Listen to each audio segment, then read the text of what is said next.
American Jewish artists and writers have played a key role in the creation and development of comic books and strips as entertainment and art, and have used the medium to express Jewish themes. A new exhibit in Washington, D.C.'s Capitol Jewish Museum explores this rich heritage. Our senior U.S. correspondent Mike Wagenheim went to check it out.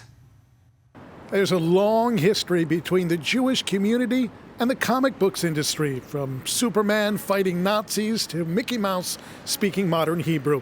And a new exhibit here at the Capitol Jewish Museum in Washington captures the Jewish comics experience. So you can see over here some examples of early Yiddish comics, comic strips that appeared in newspapers, and we did our best to take the Yiddish and translate the main point of the comic strip for people to understand, even if they are not Yiddish speakers. And so it really gives you a glimpse into the kind of humor that came out in these newspapers in the early 20th century. We then move on to the golden age of comics, where Jewish authors and creators played a tremendous role in mid-century comics.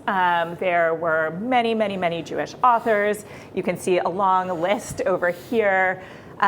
They created Superman, Batman, Spider-Man, Avengers, X-Men, and on and on. And also you see Jewish themes and Yiddish humor carrying through these comics as well. So here you will see lots of familiar faces and lots of familiar comics. And we also tried to highlight some of the big weighty issues that these comics engaged with, right? They were for fun and for kids, but they also really grappled with some of the biggest issues of the time. And here you have several of those examples of fighting fascism that came through in comics in these years. Here we have a case on Maus, which is probably one of the best known graphic novels out there. And we were able to connect with Warren Bernard, who is a local collector of comics. And he really helped us build in so much more into the collection based on the local landscape here. And one of the things that he had was this original 3-page version of Maus. You can see it in this top corner here. And we were able to add this to what is on display. And ultimately, this 3-page version turned into these 2 volumes that are so well known in telling the story of the Holocaust. Well, on some occasions, the Jewishness in comic books sticks right out, like when the character The Thing from the Fantastic Four had a bar mitzvah.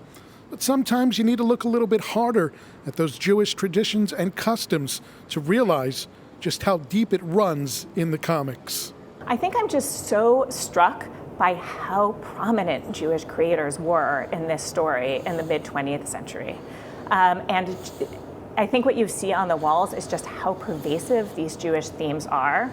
And I think you could not know that, right? You could be involved in comics without really having a sense of the Jewish underpinnings. Well, while comic books may be looked at as kids' material, they often contain some pretty heavy subject matter, and seeing them through a visual medium like comics or graphic novels can make it more digestible for young Jews. I think that they make these themes accessible.